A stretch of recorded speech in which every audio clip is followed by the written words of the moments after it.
नमस्कार बच्चों, आज की जो हमारी क्लास है वो है ट्रिग्नोमेट्री की। अब से हम ट्रिग्नोमेट्री पढ़ना स्टार्ट करेंगे, जिसको हिंदी में बोलते हैं त्रिकोणमिति। तो टाइम वेस्ट ना करते हुए आज की क्लास स्टार्ट करते हैं इस इंट्रो के बाद।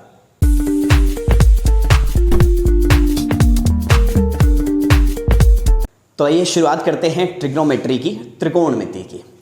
तो देखिए, जब हम ट्रिग्नोमेट्री की बात करते हैं ना, तो यहाँ हम बात कर रहे हैं ट्रायंगल के साइड्स और एंगल के रिलेशनशिप के बारे में। और ट्रायंगल भी कौन सी, जो राइट एंगल ट्रायंगल होंगी, यानी कि समकोण त्रिभुज, यानी कि जिसमें एक एंगल आपका 90 डिग्री होना कंपलसरी है, मैंडेटरी है। क्लियर है बात। अब सबसे पहले समझते हैं व्हाट इज द डेफिनेशन या what is the meaning of trigonometry, कि ट्रिग्नोमेट्री का मतलब क्या है, त्रिकोणमिति का मतलब क्या है। देखिए, आपके बेसिक कंसेप्ट क्लियर होंगे ना, तो आप किसी भी टाइप के क्वेश्चन को क्या कर सकते हैं, सॉल्व कर सकते हैं। करवाने को मैं यहाँ पर आपका आकर शॉर्टकट मेथड करवा दूँ, लेकिन शॉर्टकट मेथड जो है ना, वो एक लिमिटेड टाइप के क्वेश्चंस पे ही क्या हो सकते हैं, अप्लाई हो सकते हैं। तो पूरी ट्रिग्नोमेट्री को समझने के लिए अच्छे से, कि आप हर टाइप का क्वेश्चन कर सकें, आपको बेसिक कंसेप्ट भी क्या करने पड़ेंगे, समझने पड़ेंगे। तो आइए शुरुआत करते हैं। तो जब हम ट्रिग्नोमेट्री की बात करते हैं ना, तो ट्रिग्नोमेट्री को ग्रीक वर्ड में 3 पार्ट में डिवाइड किया गया है। सबसे पहला जो है वो है ट्राई, दूसरा है गॉन और तीसरा है मेट्रॉन। ठीक है, ट्रिगोन मेट्रॉन। क्लियर है, 3 पार्ट में। जहां पर ट्राई का मतलब है 3, गॉन का मतलब है साइड्स और मेट्रॉन का मतलब है आपका मेजर। क्लियर है। इसका मतलब है, अगर मैं इसको एक डेफिनेशन में समझाऊं आपको, it is a study of relationship between sides and angles of a triangle. Clear है। इसका मतलब है कि जो ट्रिग्नोमेट्री है ना, वो स्टडी है किस चीज की, एक ट्राइंगल के साइड्स और एंगल के बीच के रिलेशनशिप की। यानी कि ट्रिग्नोमेट्री में हम समझेंगे कैसे एक एंगल और साइड आपस में क्या है, कनेक्टेड है। क्लियर है इतनी बात, इतने में कोई डाउट नहीं। चलिए आगे समझते हैं हम। 3 मतलब 3, कोण। कोण का मतलब आप समझते हैं, जिसका मतलब होता है आपका एंगल। तो ट्रिग्नोमेट्री का मतलब आप समझ गए। ट्राई का मतलब 3, गॉन का मतलब साइड और मेट्रोन का मतलब आपका है मेजर, कि it is a study of relationship between sides and angle of a triangle. और ट्राइंगल कौन सी वाली, जो आपकी राइट एंगल ट्राइंगल हो या फिर समकोण त्रिभुज हो, जिसमें एक एंगल का 90 डिग्री होना कंपलसरी है। देखिए, जब मैं बात करता हूं ना एक ट्राइंगल की, मान लीजिए मैंने एक ट्राइंगल बनाई, यहाँ पे मैंने बनाया ABC, जहाँ पर B मेरा क्या है, 90 डिग्री है। क्लियर है। अब आपको पता है, अगर ये 90 डिग्री है, ये समकोण त्रिभुज है, तो ये वाला आपका क्या होगा, परपेंडिकुलर, यानी कि जिसको हिंदी में बोलते हैं लंब, P फॉर परपेंडिकुलर। ये क्या होगा आपका बेस, जिसको हिंदी में बोलते हैं आधार, और ये होगा आपका हाइपोटेन्यूज, जिसको हिंदी में बोलते हैं आप कर्ण, है ना। इतनी बात समझ आ गई। अब ट्रिग्नोमेट्री, ये जो त्रिकोणमिति है वो क्या है, आपके पास ये जो साइड्स हैं और ये एंगल हैं, ये किसी ना किसी किस में होंगी, रेशो में होंगी। अगर मैं आपको रेशो समझाऊं, तो रेशो का मतलब क्या है, that is a relationship between 2 numbers. वो 2 नंबर के बीच का क्या है, एक तरह से रिलेशनशिप है, और वो नंबर भी कैसे, जो सेम टाइप के हों। तो यहां पर हम साइड और एंगल और साइड के रेशो के बारे में बात करते हैं।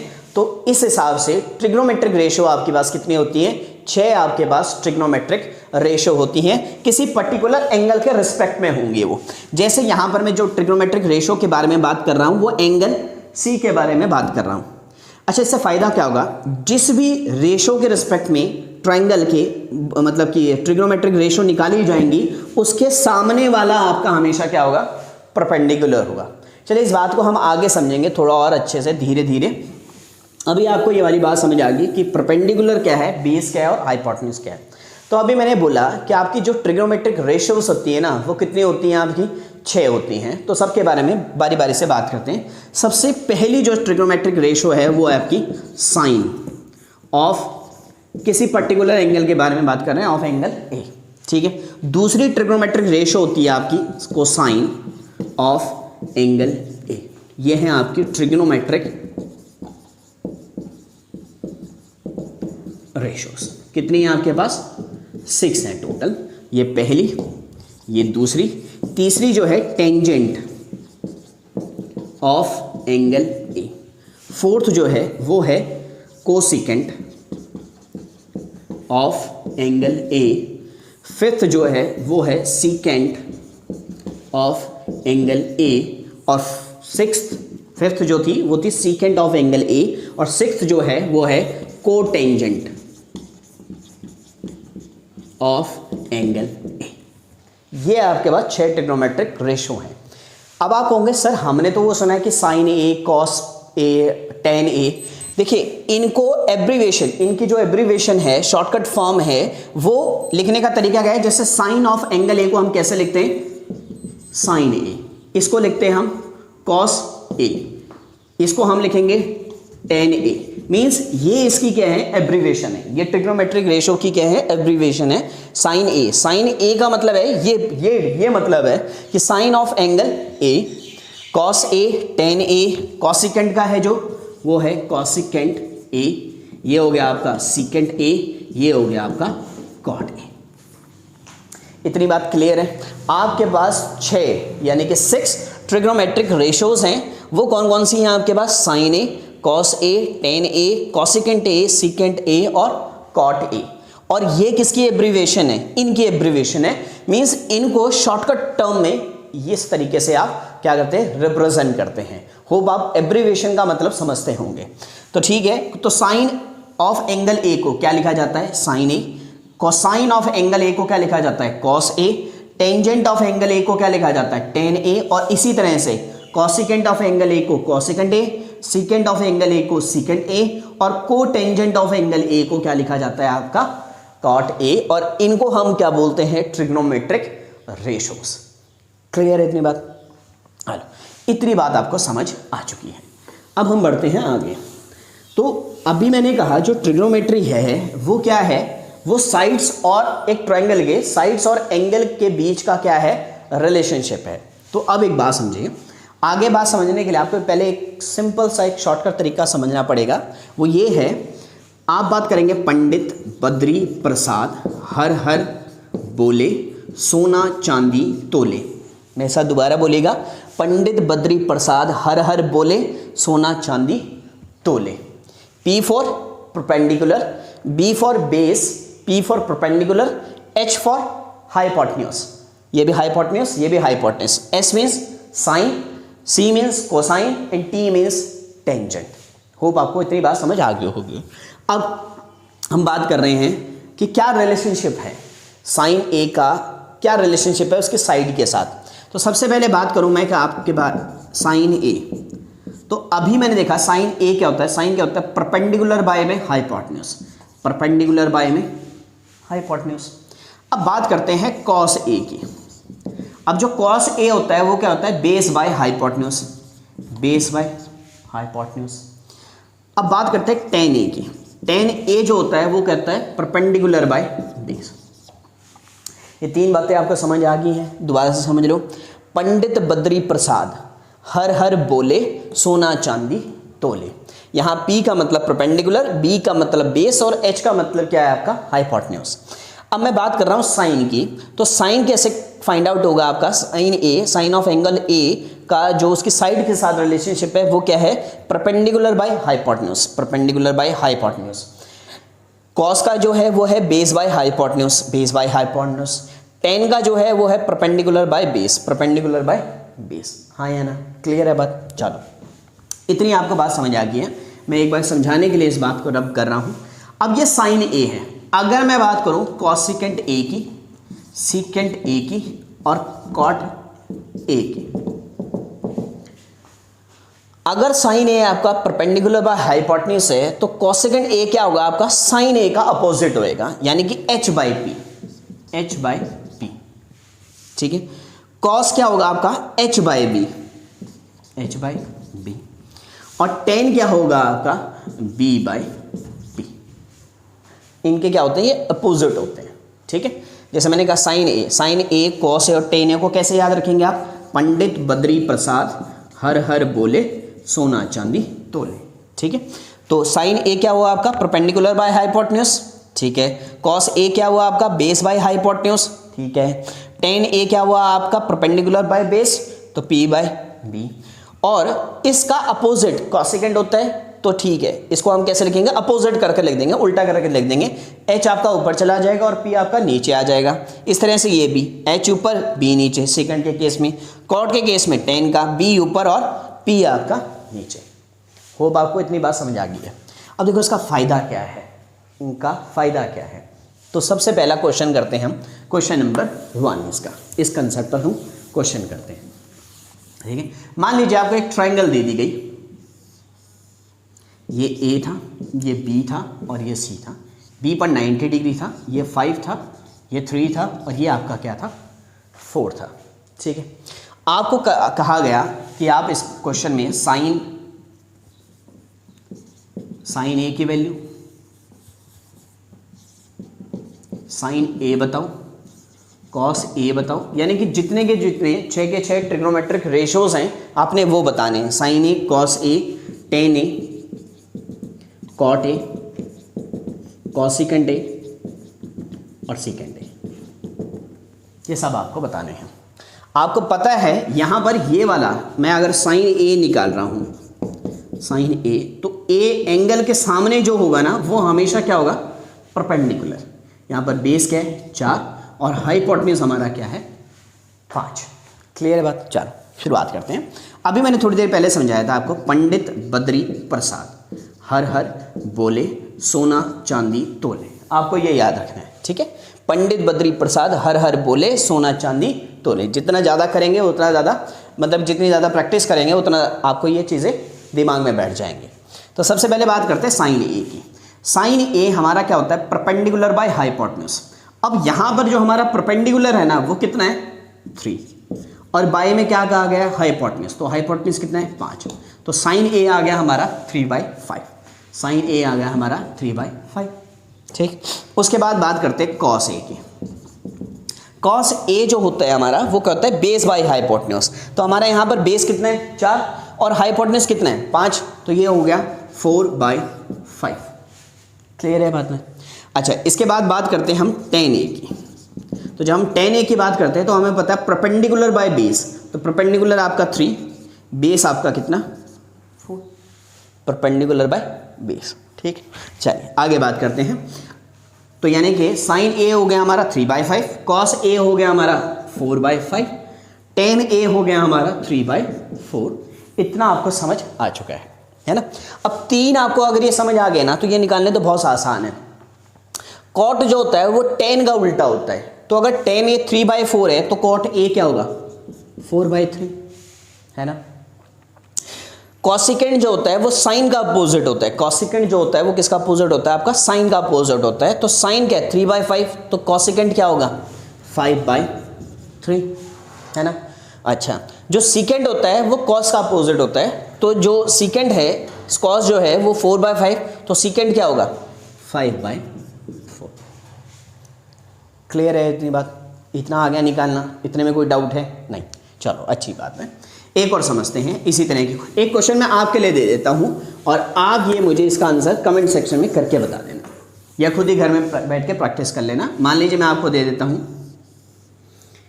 ये 1 और ये √2, ये मैंने कहा A B C।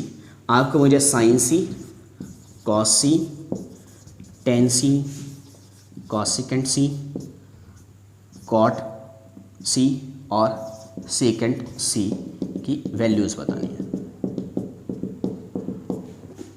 ये आपने मुझे करके बताना है कमेंट सेक्शन में ही। तो इसका स्क्रीनशॉट लेना हो तो स्क्रीनशॉट ले लो, ये आपके लिए प्रैक्टिस के लिए है। ये वाला क्वेश्चन आपने खुद करना है। तो इतनी बात आपको समझ आ चुकी है। चलिए आगे बढ़ते हैं। इससे रिलेटेड क्वेश्चन हम नेक्स्ट क्लास में करेंगे। अभी मैं आपको कुछ बेसिक सी कुछ फॉर्मूलों को, ताकि आपको चीज़ें याद रहें, उसके लिए मैं एक शॉर्टकट ट्रिक करवा रहा हूँ। देखो आपने क्या बनाना है, सबसे पहले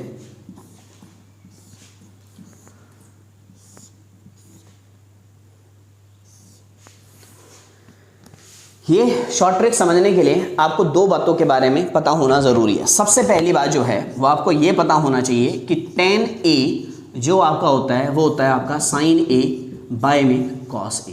वेरी फर्स्ट, tan A जो होता है वो आपका क्या होता है sin A बाय में cos A।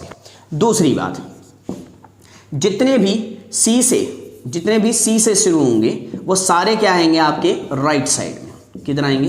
राइट साइड में। जितने भी आपके सी से स्टार्ट होने वाले होंगे ट्रिग्नोमेट्रिक रेशो वो किधर आएंगे आपके? हमेशा राइट साइड में, जितने भी सी से स्टार्ट होंगे। ठीक है। थर्ड आपको बात ये याद रखनी है कि जो tan a होता है ना वो किसके और इक्वल होता है? 1 बाय में cot a के भी इक्वल होता है।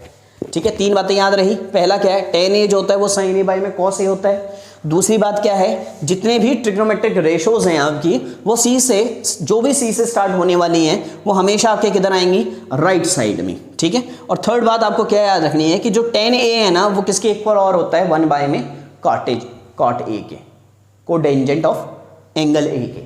क्लियर है बात इतनी? 3 बातें आपको बात समझ आ गई है। 3 बातें अगर मैं आपको कहूँ, अगर मैं इसको रब कर दूं तो भी आपके दिमाग में होनी चाहिए। पहली बात क्या है आपकी? पहली बात आपको ये याद रखनी है कि जो आपका टेंजेंट ए है वो किसके इक्वल होता है? साइन ए बाय में कोसाइन ए। ठीक है। दूसरी बात आपको क्या है याद रखनी है कि जितने भी ट्रिग्नोमेट्रिक रेशोज हैं जो सी से स्टार्ट होने वाले हैं वो हमेशा किधर आएंगे? आपके राइट साइड में। और तीसरी बात आपको क्या याद रखनी है? जो आपका tan a है ना वो किसके और इक्वल होता है? 1 बाय में cot a के इक्वल होता है। ये 3 बातें आपको याद हो गई हैं। अगर ये याद हो गई हैं तो अब आपके लिए क्वेश्चन क्या हो गया? आसान हो गया। इस बात को जो अभी तक मैं इतनी देर से आपको फॉर्मूलों के बेस पर समझा रहा था वो चीज़ अब आपको बहुत आसान तरीके से क्या आने वाली है? समझ आने वाली है। तो ठीक है, समझते हैं। तो मैंने कहा, सबसे पहले मैंने कहा कि जो tan a होता है ना, tan a, मैं इसको रब कर देता हूँ। 3 बातें आपके दिमाग में बैठ चुकी होंगी वैसे, है ना। तो पहली बात मैंने कही थी कि जो tan a है that is equal to sine a by में cos a। पहली बात ये बोली थी। दूसरी बात मैंने बोली थी कि जितने भी c होंगे वो राइट साइड में होंगे। और तीसरी बात बोली थी कि tan जो a होता है वो क्या होता है? 1 बाय में cot a, 1 बाय में cot a। tan a क्या होता है? साइन a बाय में cos a। देखो, शुरुआत के लिए यह आपके लिए सबसे बेस्ट मेथड है। अगर आप शुरुआत कर रहे हैं, पहली बार आप ट्रिग्नोमेट्री पढ़ रहे हैं तो ये वाला तरीका आपके लिए बहुत बढ़िया है। और जिन्होंने इससे पहले ट्रिग्नोमेट्री की हुई है तो वो इस क्लास को छोड़ के अगली क्लास क्या कर लेना? ज्वाइन कर लेना। ठीक है, चलो अब समझते हैं। tan a जो होता है वो क्या होता है? साइन a बाय में cos a। tan a जो होता है वो अपोजिट होता है 1 बाय में cot a के। ठीक है, 1 बाय cot a की। और तीसरी बात क्या बोली थी मैंने कि जितने भी c से स्टार्ट होंगे वो सारे किधर आएंगे? आपके राइट साइड में। तो cos हो गया, cot हो गया, कौन सा ट्रिग्नोमेट्रिक रेशियो रह गया? कोसिकेंट। तो आप क्या लिखेंगे? Cosecant a। इधर लिख दिया। कौन सा बच गया? Second a। तो सेकेंड a लिखा जाएगा आपका यहाँ पर। होप आपको ये बात समझ आ गई होगी। दोबारा समझ रहे हो? पहला tan a जो होता है वो साइन a बाय में cos a, यानी कि मैंने अगर ऐसे लिखा कि साइन a बाय में cos a, तो मैं ये भी बोल सकता हूँ tan a होगा सेकेंड a बाय में कोसिकेंट a के। जैसे मैंने कहा ना कि tan a जो है that is equal to sine a by cos a। तो मैं ऐसे भी बोल सकता हूं कि tan a जो होगा ना वो सेकेंड a बाय में कोसिकेंट a के इक्वल भी होगा।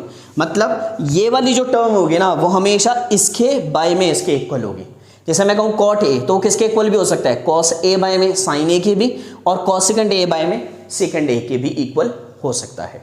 धीरे धीरे हम इसको समझेंगे और इसको प्रूव भी करेंगे, प्रूव करके बताऊंगा मैं। फिलहाल के लिए आप ये बात याद रख लीजिएगा कि जो tan a होता है ना वो क्या होता है? साइन a बाय में cos a, यानी कि first term is equal to second term divided by में थर्ड टर्म। ठीक है ना। First term,